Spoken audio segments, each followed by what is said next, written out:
Good morning and welcome to path of evolution. આપણે અધ્યાય 2 થી ચાલુ કરેલું મન ચિંતન આ વખતે અને અધ્યાય 5 સુધી પહોંચ્યા, એટલે 2 થી 5ની સમરી આપણે અહીંયા જોઈએ છીએ. થયું શું? બીજા અધ્યાયના 7મો શ્લોક.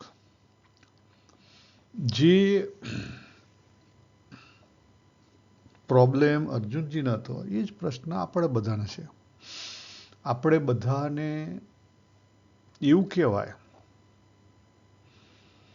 કે આપણે બધા મોહમાં જીવીએ છીએ, તો કદાચ ખોટું નથી. તમે ને હું બધા જ મોહમાં જીવીએ છીએ, અને સાયન્સ પણ હવે આપણને સપોર્ટ કરે છે. સાયન્સ કહે છે કે આપણે 90% આપણું લાઈફ છે સબકોન્શિયસ માઇન્ડ હેન્ડલ કરે છે. મેક્ઝિમમ આપણું કોન્શિયસ માઇન્ડ 10% કામ કરી શકે છે, અને એ પણ કોન્શિયસ માઇન્ડમાં આપણી જે બિલીફ હોય એ પ્રમાણે આપણે ચાલીએ છીએ. એટલે ખરેખર જો આપણે ડીપર મિનિંગથી જોવા જઈએ તો આજ સુધી બાબુને ખબર નથી કે બાબુ કોણ છે, અર્જુનને ખબર નથી કે અર્જુન કોણ છે, તમને ખબર નથી કે તમે કોણ છો. થોડુંક વધારે પડતું કહી દીધું? ના, ખરેખર નથી કીધું. વિચાર કરો, વિચાર કરો કે અત્યારનું સાયન્સ અને ફિલોસોફી એવી વાત કરે, આઈ એમ થિંકિંગ સો આઈ એમ. મારું અસ્તિત્વ છે કારણ કે હું થિંક કરી શકું છું. થોટ આવે છે એની મને ખબર પડે છે, પણ થોટ ક્યાંથી આવે છે એની ખબર છે? ના, એની ખબર નથી. સાયન્સને ખબર છે? ના, એને ખબર નથી. આઈ એમ ફિલિંગ સો આઈ એમ એલાઇવ, બરાબર છે. આપણને ફિલિંગ છે, પણ ફિલિંગ કયા છે અને ફિલિંગ ક્યાંથી આવે છે, કેવી રીતે આવે છે ખબર છે? આપણે કંટ્રોલ કરી શકીએ છીએ? નથી કંટ્રોલ કરી શકતા. જુઓ, ચેક કરો. મોટા ભાગના પરિસ્થિતિ વિશેષ ફિલિંગો આપણે કંટ્રોલ કરી શકતા નથી. સિમ્પલ એક્ઝામ્પલ આપું. ગરબા જોવા ગયા હોય, તરત જ તમારા પગ આઘા પાછા થવા માંડશે. તમને રૂપમાં રસ હશે તો તરત જ તમારી આંખની કીકીઓ ફરવા માંડશે. You can't control. તમે બહુ સારી ધર્મસભામાં જ્યાં હોય કે બહુ સારી જગ્યાએ જ્યાં હોય, બહુ સારા વૈરાગ્યના ભજનો ગવાતા હોય, તો તમને શમશાનનો વૈરાગ્ય આવી જાય, આવી જાય.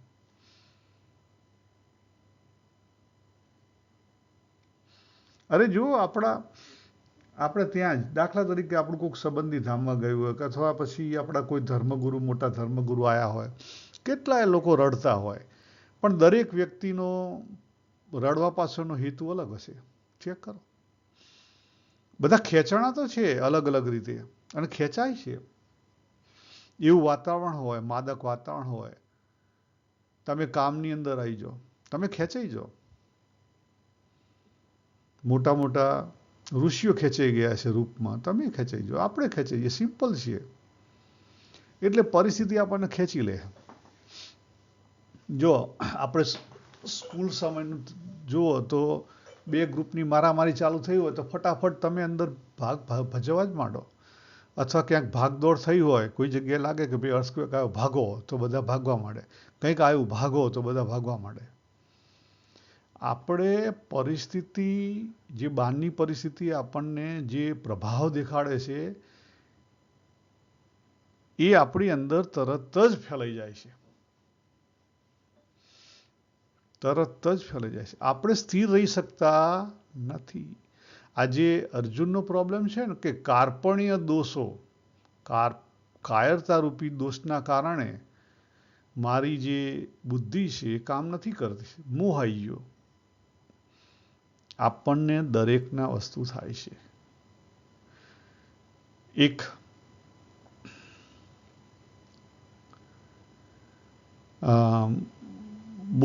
બૌદ્ધ સાધુની કથા છે. જાપાનની અંદર ત્રીજા માળે આવો નાનો સત્સંગ ચાલતો હતો. અને અચાનક જાપાનમાં ત્યાં તો અર્થક્વેક ઇઝીલી આવે જ છે કન્ટિન્યુ. અર્થક્વેક ચાલુ થયો અને બિલ્ડિંગ હલવા માંડ્યું, બધા દોડ્યા. એ જે સાધુ હતા એ સાધુ સ્થિર થઈ ગયા, ઊભા ના થયા, દોડ્યા નહીં, કશું જ નહીં, સ્થિર થઈ ગયા. સાક્ષી રૂપ જોવા માંડ્યા કે ભાઈ જેવી તારી મરજી, જેવી તારી મરજી, પરિસ્થિતિમાં નહીં ખેંચાણા. બીજા એક આપણા સાધુની વાત કરું. ગામમાં એ ઉપદેશ આપતા હતા અને ગામનો કોઈ ઉતાર હશે એને બીજે લોકોને નહોતું ગમતું, જે ધંધાઓ બંધ કરવા પડે એવા લોકો એને ચડવ્યો, દારૂ બારૂ પી અને હાથમાં ચપ્પુ આપીને મોકલ્યો. પેલાને પૂરું ભાન નહોતું, એને તો આજે સંત મહાત્મા બેઠા હતા, એને સીધું આવીને ચપ્પુ પેટમાં ઘાલી દીધું. સંત મહાત્માએ એને નમસ્કાર કર્યા, એટલે એને નહીં નમસ્કાર કર્યા, પેલો એમ સમજો કે મને નમસ્કાર કર્યા. પેલો કહેવા માંડ્યો કે મેં તને ચપ્પુ માર્યું, તું મને નમસ્કારની વાત કરે છે? સંત મહાત્મા કે હું તને નમસ્કાર નથી કરતો, હું મારા પરમાત્માને નમસ્કાર કરું છું કે જેવી એની મરજી. આટલી સ્થિરતા, અને એ સ્થિર બુદ્ધિની વાત ભગવાને, અર્જુનજીએ પ્રશ્ન પૂછ્યો 54 મન પછી ભગવાને એનું વિસ્તારથી વર્ણન કર્યું. અને એમાં ભગવાન પહેલો ભાવ લાયા. કેમ ભાવ લાયા? કારણ કે આપણે તમે ભાવમાં ખેંચાઈ જાઓ તો બુદ્ધિ કામ જ ના કરે. જ્યારે ભાવમાં ખેંચાઈ જાઓ તો બુદ્ધિ કામ કરી શકે નહીં. ભગવાને અર્જુનજીને સીધું જ હાઈએસ્ટ જ્ઞાન, સાંખ્ય જ્ઞાનનો ઉપદેશ સીધો ભગવાને ચાલુ કર્યો. સીધું જ 12મા શ્લોકથી સત અસતની વાતો ચાલુ કરી દીધી. આ મૃત્યુલોક છે એની વાત ચાલુ કરી દીધી 12મા શ્લોકથી જ. બરાબર? અને આ મૃત્યુલોકમાં શું છે, આવવા જવાનું છે, એ પણ વાત ચાલુ કરી દીધી. અને 16મા શ્લોકમાં ભગવાને સ્ટેટમેન્ટ આપી દીધું કે અસત છે એની કોઈ સત્તા નથી, એ કાયમી નથી. અને સત છે એનો કદાપી અભાવ નથી, છે જ, ભલે એનું તમને અનુભવ થતો હોય કે ના થતો હોય. પછી ત્યાંથી ભગવાન આગળ ચાલ્યા અને 19મા શ્લોકમાં તો બહુ સરસ વાત કરી. ભગવાન કે એવું જો વ્યક્તિ કોઈ માનતું હોય કે હું કોકના દ્વારા કોકે મારો વધ કરો, શું લખ્યું છે? ન હંતી ન હન્યતે. બહુ સરસ શબ્દો છે, ન હંતી ન હન્યતે. આપણે સિમ્પલ ભાષામાં સમજીએ તો આપણે ડૉક્ટરના ત્યાં જઈએ અને ડૉક્ટર દવા આપે ને એના કારણે આપણને એ રોગ મટી જાય, અને ડૉક્ટર એવું સમજે કે મેં આમનો રોગ મટાડ્યો, તો ડૉક્ટર પૂરું સમજ્યો નથી. અને આપણે એવું સમજીએ કે ડૉક્ટરની દવાના કારણે મારો રોગ મટી ગયો, તો આપણે સમજતા નથી. બંને વ્યક્તિ જાણતા નથી. વિજાનીત. જો ભગવાને ચોખ્ખો શબ્દ વાપર્યો. વિચાર તો કરો, ભગવાન કેટલી સૂક્ષ્મ વાત કરે છે. તો પછી દવાખાને ના જવું? જવાનું, દવાખાને જવું જરૂરી છે. દવાખાને જવું જરૂરી છે. કેમ? પહેલી વસ્તુ પ્રકૃતિ છે. અત્યારની તમારી પ્રકૃતિ, એટલે પ્રકૃતિ એટલે શરીર, તમારું જે શરીર છે, મન બુદ્ધિ, બરાબર, માત્ર શરીર નહીં, 3 શરીર. શરીરના દોષના કારણે કંઈ હોય અને ડૉક્ટર એનો એક્સપર્ટ છે શરીરનો, સ્થૂળ શરીરનો, તો એની દવા આપે અને એ જે ડેફિશિયન્સી હોય એ દૂર થાય, તો તમારો રોગ દૂર થઈ શકે. It's a good thing. પણ એ કોની બાબત છે? પ્રકૃતિની છે. પ્રકૃતિમાં ખામી છે અને પ્રકૃતિની ખામી ગઈ. એમાં કંઈ ડૉક્ટરે વિશેષ નથી કર્યું અને તમે વિશેષ નથી કર્યું. પહેલી બાબત એ આવે. બીજી બાબત, આગળના કર્મોને લઈને કંઈક ભોગવવાનું હોય તો એ ગમે તો ડૉક્ટર આવે તોય ના જાય. અને ત્રીજી વસ્તુ,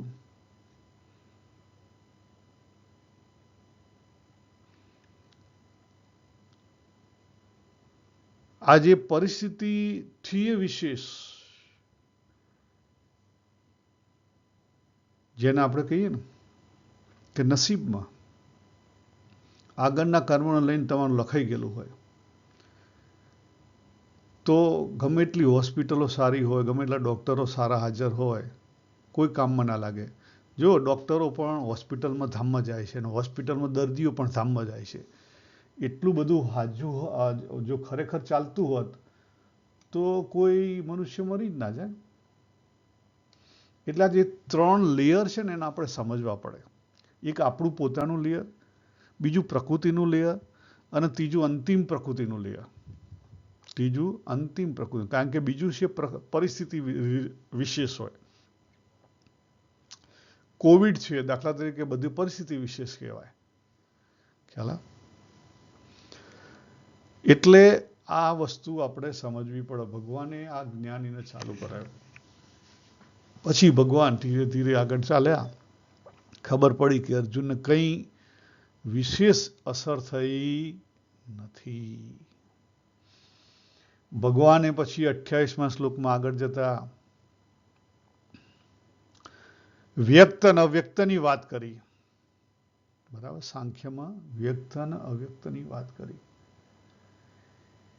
અને પછી ત્યાંથી ભગવાને એના વ્યક્તની થોડી વિશેષ વાત કરી, સમજાયું.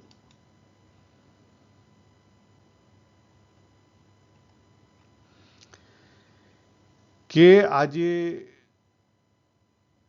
કારણ કે ભગવાને જ્યાં 30મા શ્લોક પછી આત્માની વાત પૂરી થઈ, પછી ભગવાને એને સ્વધર્મ તરફ લઈ ગયા.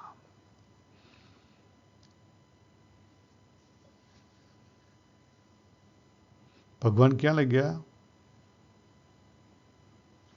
કારણ કે અર્જુનનો ભય હતો કે જો હું કુટુંબીઓને મારીશ તો શું થશે? પાપ લાગશે.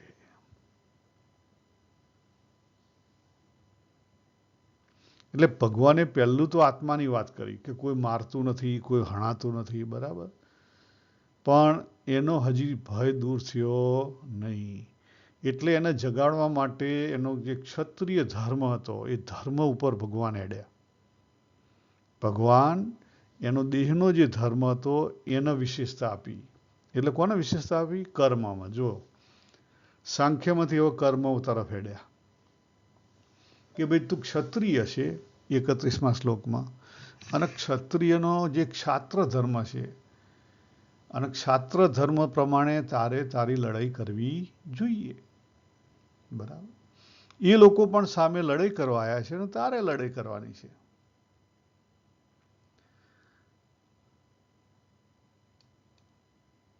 આ વાત કરતા કરતા ભગવાને 38મા શ્લોકમાં બહુ રહસ્યની વાત કરી. 38મા શ્લોકમાં ભગવાને સ્વધર્મમાંથી લઈ કર્તવ્ય કર્મ ઉપર બહુ સરસની વાત કરી. ભગવાને શું કીધું? કે આ દુનિયાની અંદર આગળ વાત કરી કે કર્મ કર્યા વગર ચાલશે નહીં. જે વ્યક્તિ કર્મ કરશે, કોઈ પણ તમે એક્શન કરો, એનું અંતિમ રિઝલ્ટ શું હશે? જય થશે કે પરાજય થશે, લાભ થશે કે હાનિ થશે, સુખ થશે કે દુઃખ થશે, એનું આ રિઝલ્ટ છે, આઉટકમ છે. આ લોકની અંદર કોઈ પણ કામ તમે કરો તો આ વસ્તુ એનું અંતિમ રિઝલ્ટ છે. ભગવાને ચોખ્ખું કહી દીધું, સુખ દુઃખે સમે કૂતવા, લાભા લાભો જયા જયો.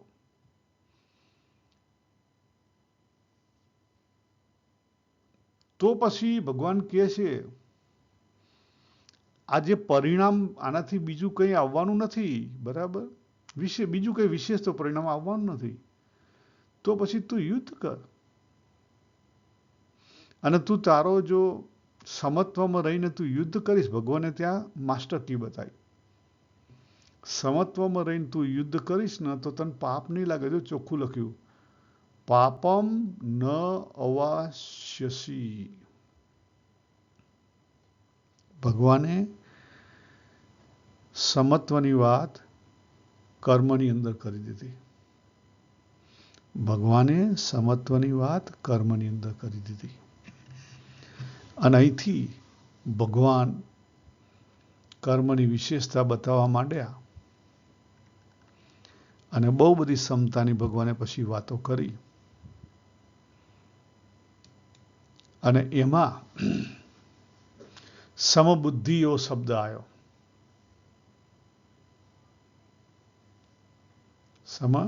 સમબુદ્ધિ 39માં શું કીધું? ભગવાને ચોખ્ખું કીધું કે પહેલા જે 30 શ્લોક હતા, તને જે શરૂઆતમાં જે વાત કરી 10 શ્લોકથી લઈને 30મા શ્લોક સુધી, જે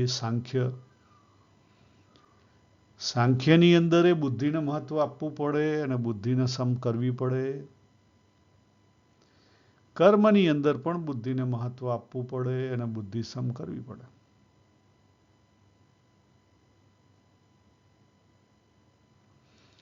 ખ્યાલ ભગવાને ત્યાં બંનેની અંદર સમતાની વાત કરી અને બંનેની અંદર બુદ્ધિની વાત નથી કરી, સમબુદ્ધિની વાત કરી છે. જો કેટલાક લોકો બુદ્ધિ તરફ જાય છે, બુદ્ધિ તરફ નથી જવાનું, સમતા તરફ જવાનું છે.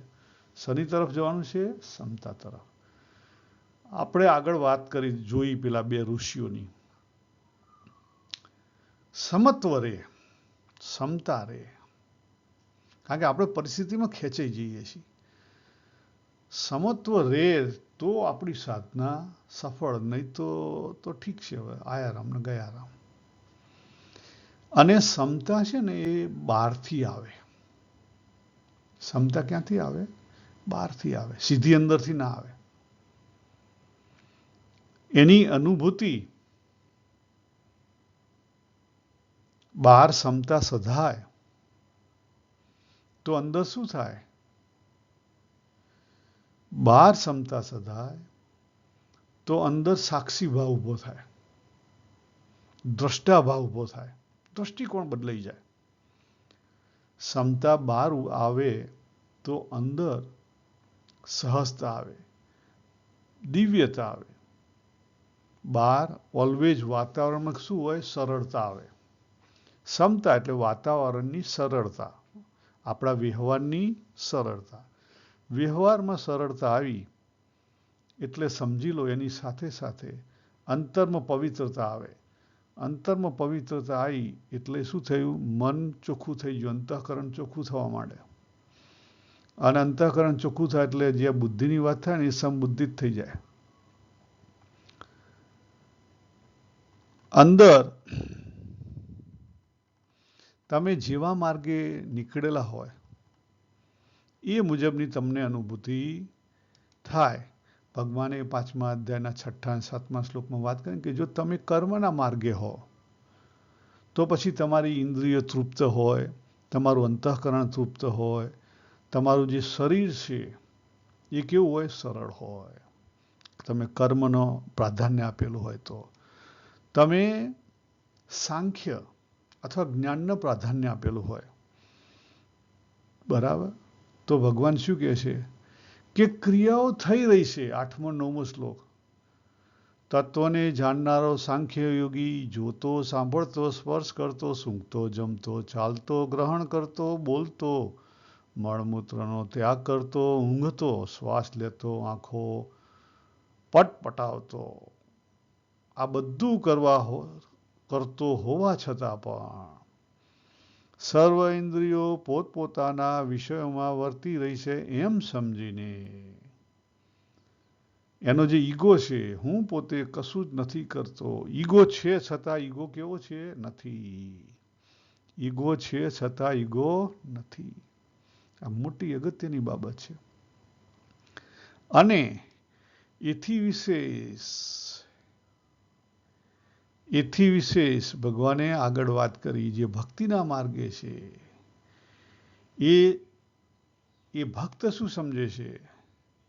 એ બધા કર્મો કોને અર્પી દે છે? એના ભગવાનને. અને આસક્તિ છોડીને કર્મ કરે છે. કર્મ તો ઊભું જ છે, સમજી લો. 3 જણ કર્મ કરે છે. દરેકનો દ્રષ્ટિકોણ અલગ છે, દરેકની ભાવના અલગ છે, કારણ કે દરેકનો માર્ગ અલગ છે. 3 માર્ગ બતાયા: કર્મવાળો, ભક્ત, ઉપાસના ભક્તિવાળો અને જ્ઞાનવાળો, જ્ઞાન ધ્યાન જે તમે જે ગણતા હોય, જ્ઞાન ધ્યાનવાળો, કર્મવાળો, ઉપાસના ભક્તિવાળો. કર્મનું પ્રાધાન્ય શું છે કે એની આ જે ઇન્દ્રિયો છે, અંતઃકરણ છે, એ તૃપ્ત છે, બરાબર. આપણી અંદર એલા રસ સૂચિના અંગ બરાબર તૃપ્ત છે, એટલે એને બીજામાં કોઈમાં રસ નથી, એ મસ્ત છે. પેલો ફકીર હતો ને, ફકીર એની મસ્તીમાં મસ્ત હતો, અને પેલા સૈનિકો આયા,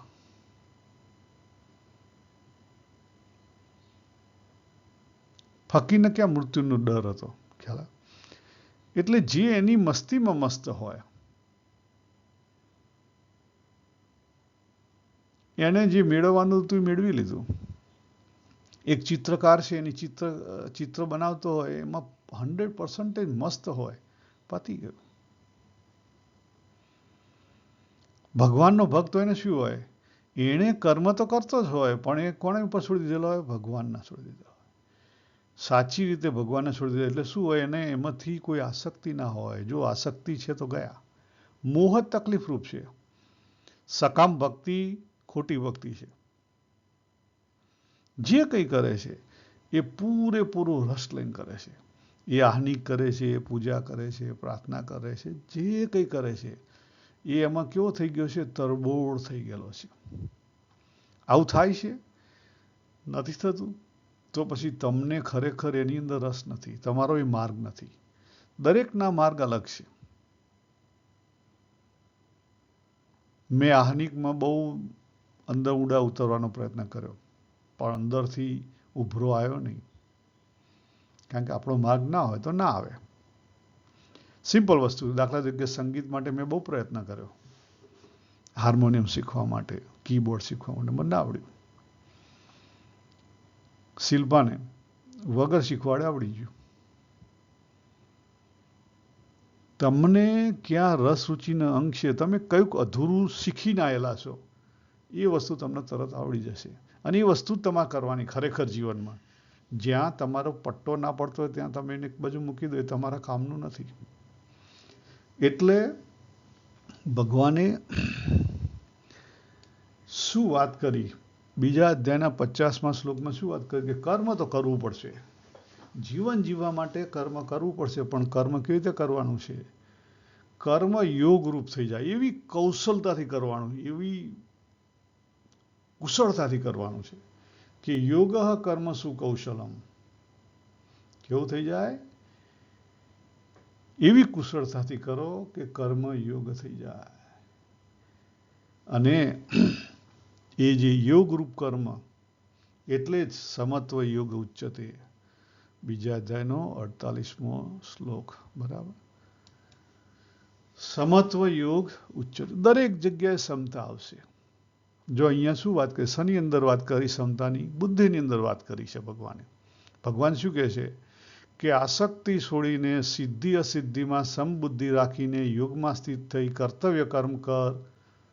કેમ કે સમત્વ યોગ ઉચ્ચતે. સમત્વ છે એ જ યોગ છે. સમત્વ છે એ જ યોગ છે. તમે સમતાની અંદર અનેક માર્ગોથી જઈ શકો. એક માર્ગ નથી, અનેક માર્ગો છે. અને ભગવાન અહીંયા કહે છે, જો કેટલા માર્ગ, ભગવાને કેટલા યોગ બતાવ્યા અહીંયા. 3 તો અત્યારે જ બતાવી દીધા, 3 તો અત્યારે જ બતાવી દીધા.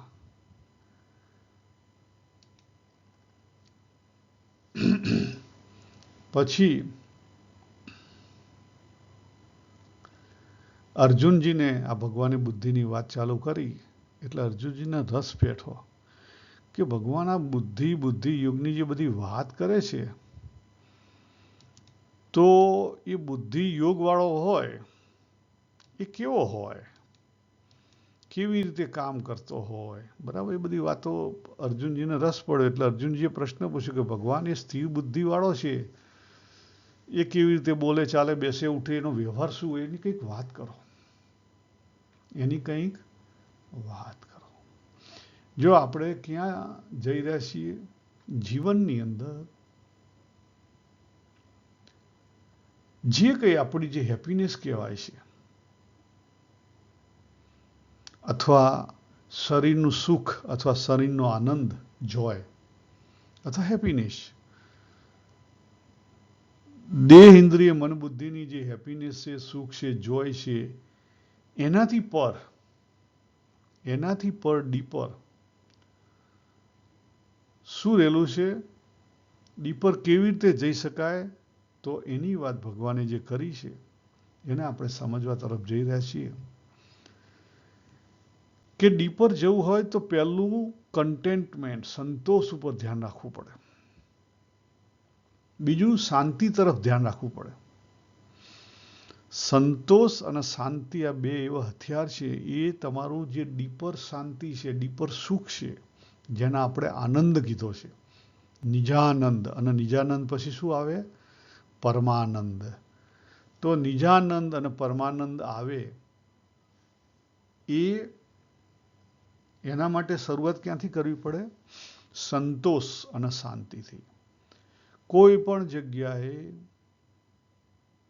શાંતિ હોય અને અશાંતિ ઊભી થાય એવી હોય તો જાતે કરીને અશાંતિ ઊભી ના કરવી.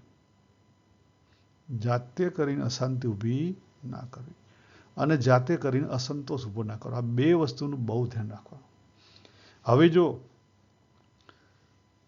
ભગવાને અર્જુનજીએ પ્રશ્ન પૂછ્યો બુદ્ધિ ઉપર, સ્થિર બુદ્ધિ ઉપર. ભગવાને શું આખી વાત કરી? જો આખી વાત ભગવાન ક્યાં લઈ ગયા? સંતુષ્ટિ ઉપર લઈ ગયા. ભગવાન ક્યાં લઈ ગયા? સંતુષ્ટિ ઉપર લઈ ગયા. અર્જુન વાત કરે છે સ્થિત પ્રજ્ઞ ઉપર, ભગવાન કહે છે સંતુષ્ટિ ઉપર. જો 55મા શ્લોકમાં ભગવાને ચોખ્ખી વાત કરી કે આત્મને આત્મના તુષ્ટ, જે પોતાનાથી પોતાની અંદર સંતુષ્ટ છે. આ બહુ જ મોટી બાબત છે. જે પોતે પોતાની અંદર સંતુષ્ટ છે, એ સ્થિત પ્રજ્ઞ છે. એની બુદ્ધિ ઓટોમેટિકલી કેવી થઈ જાય? સ્થિર થઈ જાય. એ સમત્વમાં આવી જાય. એટલે સંતુષ્ટિ, સંતોષ એ બહુ મોટી બાબત છે. જ્યાં ભગવાને આપણને રાખ્યા છે, જેવી સ્થિતિમાં રાખ્યા છે, ત્યાં એ પરિસ્થિતિને આપણે જેમ છે તેમ એક્સેપ્ટ કરવાનું. પહેલું સંતોષ કેમ આવે? તો એની પહેલી કન્ડિશન આ છે. જે કોઈ પરિસ્થિતિ આવી છે એને 100% જેમ છે તેમ એક્સેપ્ટ કરવાની છે. અને બીજું એક લખી રાખો, હાથે કરી એવી પરિસ્થિતિ ઊભી ના કરો કે જે અસંતોષ ઊભી કરે, જે અશાંતિ ઊભી કરે. આ ભગવાન કહે છે, હું નથી કહેતો. આપણને બધાને એવી વસ્તુ કરવી ગમે છે કે જેથી કરીને આપણે દોડાદોડ ચાલુ થાય. હાથે કરીને જરૂર ના હોય ત્યાં દોડાદોડ ઊભી ના કરો. એ તમારા માટેનો રસ્તો નથી. એ તમારા વળ ઉકેલવા માટેનો રસ્તો નથી. એ વળ શું થશે? ઉપરથી ગૂંચવાશે. તો આપણે અહીંયા અત્યારે પાર્ક કરીએ બીજા અધ્યાયના 55મા શ્લોક ઉપર. આપણે આજે ભગવાને સંતુષ્ટિની વાત કરી છે ને, એ જે ભાવની વાત છે એને આપણે આગળ સમજીશું. સ્પિરિચ્યુઆલિટીમાં ભાવ એ મહત્વની બાબત છે. આ લોકની અંદર બુદ્ધિ અને વ્યવહાર એ મહત્વનું છે. સ્પિરિચ્યુઆલિટીમાં એનું કેટલું છે એનું કોઈ વેલ્યુ નથી. આ બે અલગ વસ્તુ છે. તો આપણે અહીંયા પૂરું કરીએ. સર્વેને જય શ્રી કૃષ્ણ. હરિ ઓમ તત્સત.